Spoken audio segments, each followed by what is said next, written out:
Tide, and welcome to Tide TV This Week. I'm Roger Hoover, joined by my co-host Kara Goldstein, as we're now in the month of April in the sports year. Yeah, Roger, there is still so much going on at the Capstone. It is a very busy time here. And also a lot on the line for the 5th-ranked Alabama gymnastics team as they begin their journey to the NCAA championship as the #2 seed in the Seattle Regional. Alabama began competition in the semifinal session on Thursday, and the Crimson Tide were joined by Michigan State, BYU, and host Washington. The top two teams advanced to the regional final on Saturday. Alabama opened the meet with a 49.500 on the floor exercise, led by back-to-back 9.95s from Lily Hudson and Lexi Graber. Tide continued to roll on the vault with a career-best 9.950 from Shalyn Olson for a 49.400 team total. With a 9.95 from Maddie Wallagora in the leadoff spot, the Tide posted a 49.550 on the uneven bars. Alabama ended Thursday's session on the balance beam and totaled a 49.450, led by Shalyn Olson's 9.95, which tied her career best mark. Alabama and Michigan State advanced to the regional final as the top two scorers, and the Crimson Tide finished with the top team total of the meet at 197.900. Lily Hudson was second in the all-around with a 39.500. Shalyn Olson posted the session's top score on the vault and beam. Maddie Wallagora had the top uneven bar score, and Hudson and Lexi Graber led the way on the floor exercise. Wow, some really big performances individually and a great performance as a team. Yeah, the Crimson Tide's fifth 197.900 is its fifth total above 197.800 this season, and also the fourth in a row. Yeah, and that win moved the Gym Tide one step closer to the national championship finals. One more win, and the Tide would be on to the Final 8 in Fort Worth. Joining Alabama and Michigan State in the regional final were Utah and Stanford as well. And just like before, the top two teams will advance. Alabama got the evening off to a very strong start with a 49.5 on the vault, led by 9.950s from Kaylee Quinn and Lily Hudson on the uneven bars. Makari Doggett scored a 9.950 to lead the Tide to a team score of 49.4.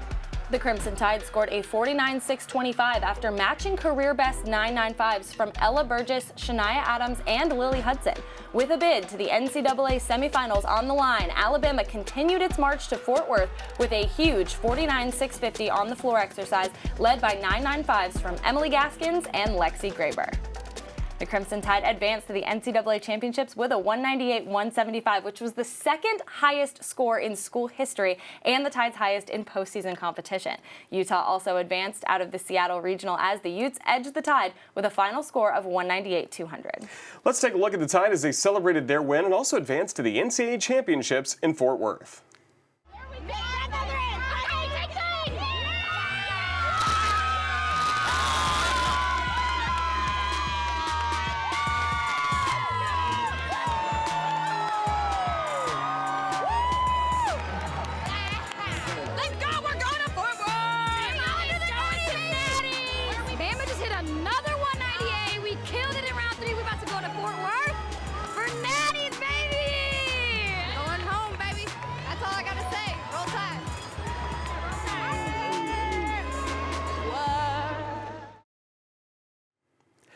The Southeastern Conference will make up half of the 8 teams competing for the national championship in Fort Worth. Joining the Tide will be Florida, Auburn, and Mizzou. And joining those 4 SEC teams will be Oklahoma, Utah, Michigan, and Minnesota.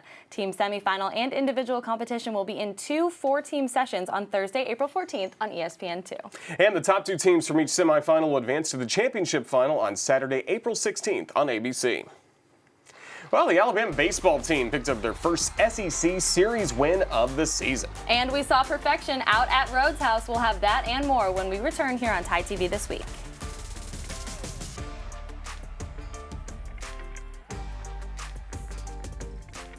Tide TV This Week is presented by the University of Alabama, where legends are made. Ford, for great offers on F-150, see your local Ford dealer. Proud sponsor of the Crimson Tide.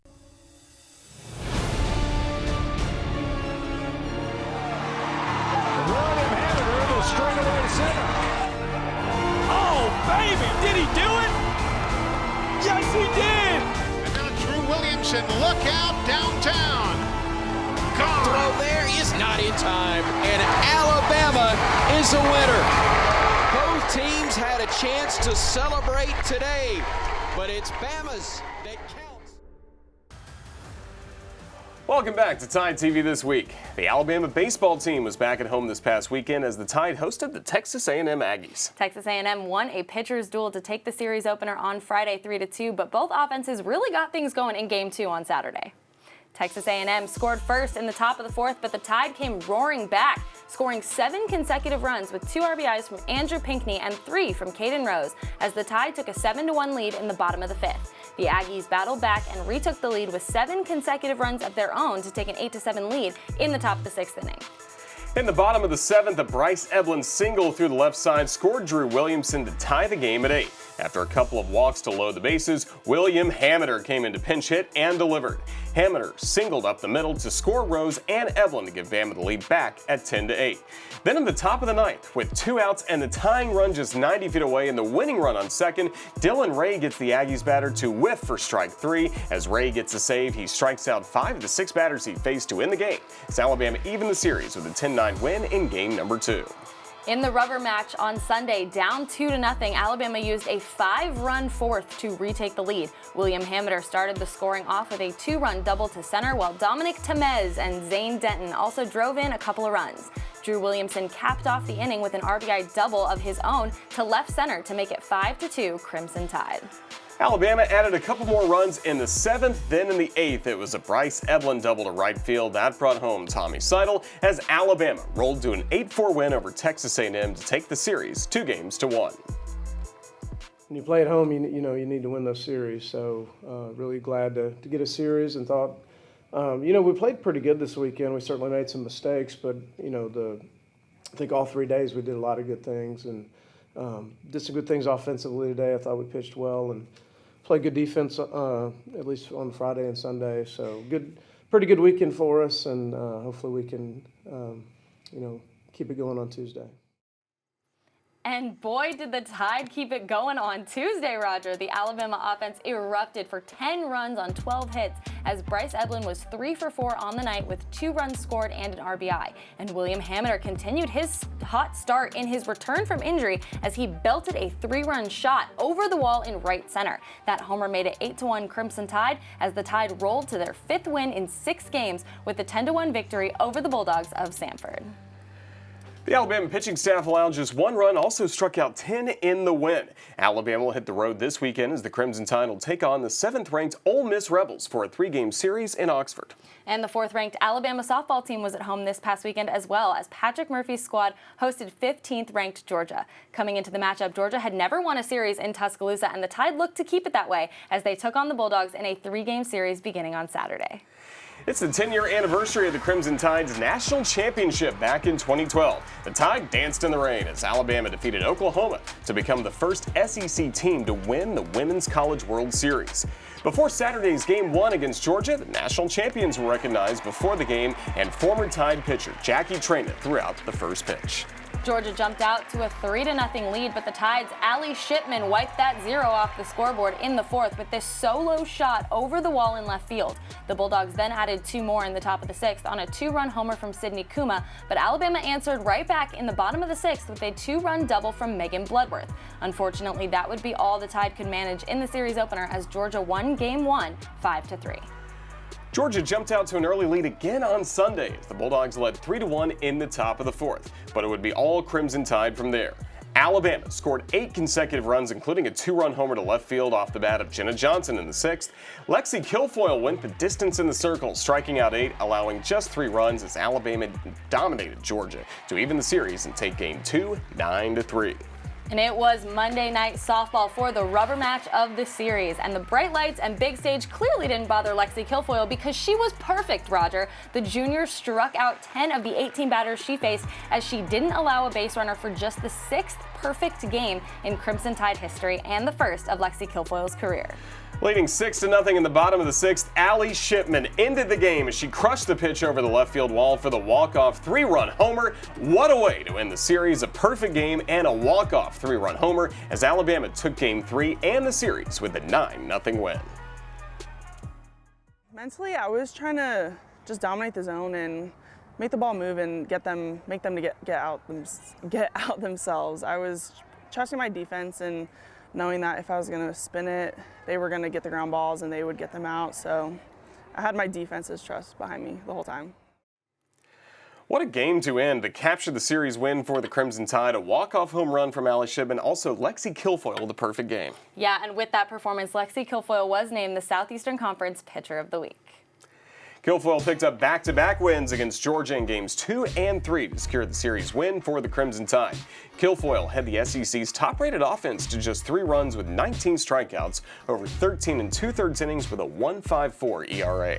And when you add in that perfect game, Roger, it was quite the weekend for Kilfoyle. It was her first SEC Pitcher of the Week award, as she previously won Freshman of the Week back in 2020 and the Newcomer of the Week award back in 2021. Roger, with those 2 wins, the Crimson Tide now improved to 31-5 on the year. Yeah, next up, it will be a showdown in Gainesville for 4th-ranked Alabama as the Crimson Tide will take on the 6th-ranked Florida Gators for a 3-game series that'll begin on Saturday. The defending SEC championship Crimson Tide football team continued spring practice this week as they prepare for next weekend's 8A game. The Tide held their first scrimmage this past Saturday inside Bryant-Denny Stadium. We'll hear Coach Saban's thoughts on the team's performance when we return.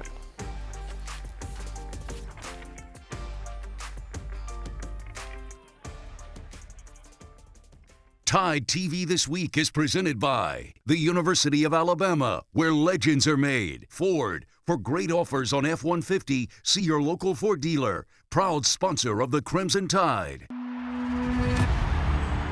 headed to the Women's College World Series. And the Alabama Crimson Tide are your SEC champions for the 6th time with a record-breaking run at the Rhodes House. And a perfect present for Montana Fouts and Alabama at the Women's College World Series.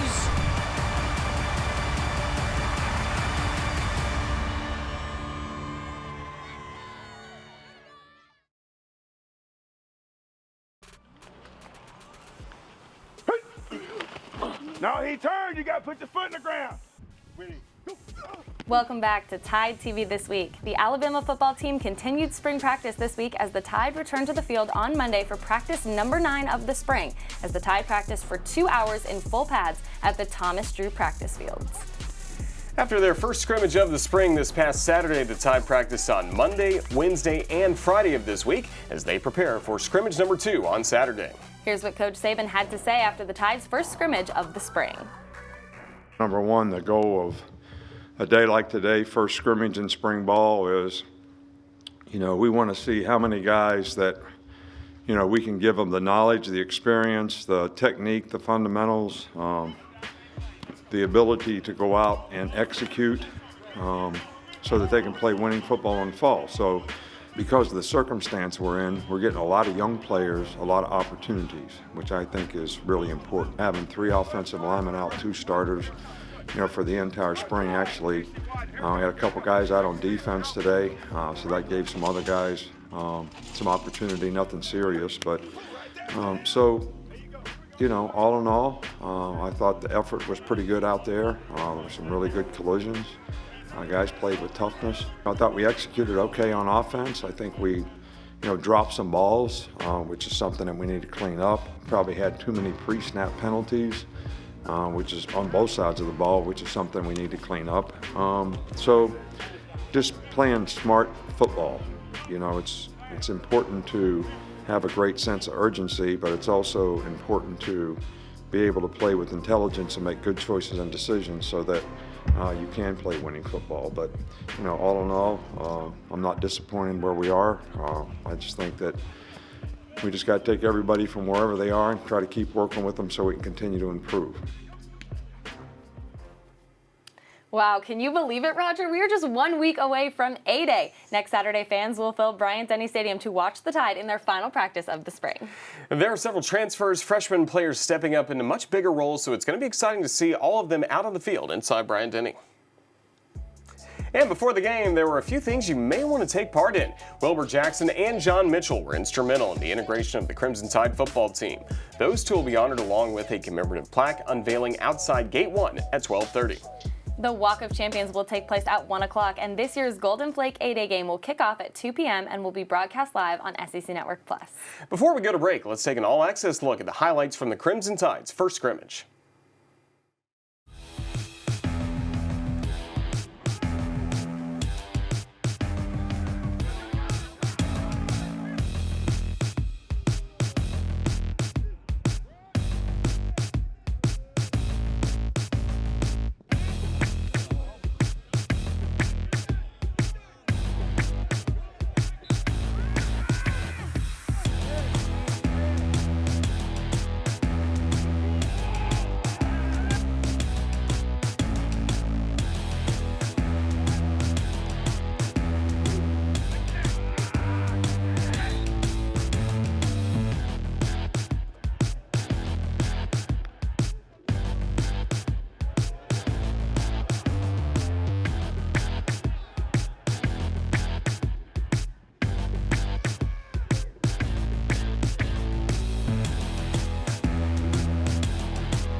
Williamson, look out downtown. Gone. Throw there is not in time, and Alabama is a winner. Both teams had a chance to celebrate today, but it's Bama's that counts. Welcome back to Tide TV This Week. Roger, it was a busy week here at the Capstone, and we've had a very busy show as well. And I can't believe I'm saying this, but we still have 6 more sports to cover, so let's get right into it. Yeah, let's start the lightning round as the Alabama men's golf team competed at the Augusta Haskins Award Invitational this past weekend. Coach Sewell's team had a terrific Sunday, shooting 6 under par as a team to climb 5 spots on the team leaderboard to finish 6th overall. Junior Cannon Claycomb continued his hot spring season, leading the Crimson Tide for the 3rd time in 4 events with the 6 under par 210 to finish 11th overall. Women's golfer Benedetta Moresco had a huge performance at the Augusta National Women's Amateur. The sophomore finished tied for 4th at 1 over par in the 3-round event. Moresco led the tournament after round 1 at 2 under par and finished just 2 strokes out of 1st place. The Alabama women's tennis team started the weekend off with a big win over LSU in Baton Rouge. With the team scored tied at 3, Anna Parmenko battled through a 3rd set tiebreaker to clinch the 4-3 victory for the Tide. The Tide did drop Sunday's match to number 7 Texas A&M 6-1. The Alabama men's tennis team dropped a couple of tough 5-2 decisions to number 24 Texas A&M as well as Arkansas on Friday and Sunday. But the Tide did end the weekend on a high note as George Husak's squad defeated Tennessee Tech 6-1 in the second match of Sunday's doubleheader. The Alabama track and field team opened the outdoor season with a pair of meets at the Stanford Invitational. Freshman Victor Kiprop made his collegiate debut in the 10,000 meters, turning in a 28:15.72, the 2nd time in Alabama history and 3rd in the nation this season.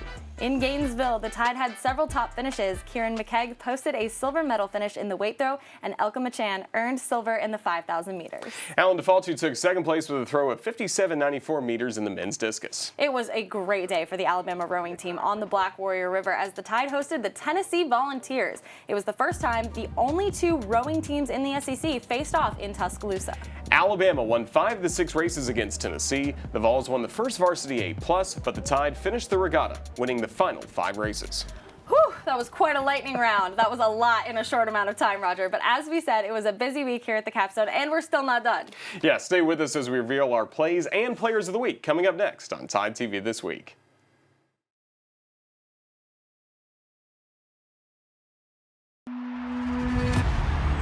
They're headed to the Women's College World Series.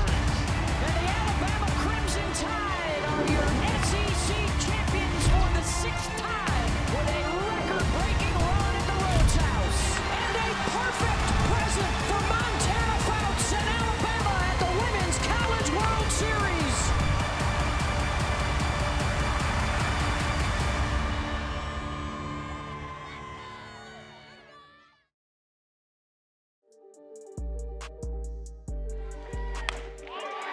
Got a hold of that, bang, it goes to the wall, and it's gone! Shipman, the walk-off, 3-run home run, and the run rule gets Lexi Kilfoyle a 6-inning perfect game in the circle. Popped her up, back on the grass, that could be trouble, and the over-the-shoulder catch by Bloodworth, the double up. Hamiter crushes this. High, deep, gone! The comeback tour continues for William Hamiter. Fires, swing and a miss. Ball game over. Dylan Ray strikes out 5 in his 2 innings of work. Welcome back to Tide TV This Week. Those are our ATI Plays of the Week. Now let's take a look at our Players of the Week, brought to you by Legacy of Hope. And how can you not start with perfection? Junior Lexi Kilfoyle threw a perfect game in Game 3 against 15th-ranked Georgia to give number 4 Alabama the series win. Kilfoyle picked up the win in Games 2 and 3 as she held the SEC's top offense to just a 167 batting average. Kilfoyle finished the series with 19 strikeouts over 13 2/3 innings with a 1.54 ERA. William Hamiter had a huge week after returning from a month-long absence due to a foot injury. Hamiter was 2 for 5 with a double and 4 RBIs in the series win over Texas A&M. And in the win over Samford on Tuesday, Hamiter hit his first home run of the season to go along with 4 RBIs and 2 runs scored. And Allie Shipman had a big series against the 5th-ranked Georgia Bulldogs as she totaled 5 hits, 2 home runs, and 8 runs batted in, including the 3-run shot in Game 3 to run-rule Georgia 9-0 and preserve the perfect game for Lexi Kilfoyle. And those were our Legacy of Hope Players of the Week. Well, Roger, it's hard to believe that the school year is almost over. We only have 3 shows left. Just 3? Yeah, just 3. Oh, I'm brokenhearted about it. We're going to finish this month of April strong, and we want you to make sure that you tune in next week as we bring you more on the Crimson Tide and the all-access content of Alabama you can't get anywhere else. See you next week, everyone. Roll Tide. Roll Tide.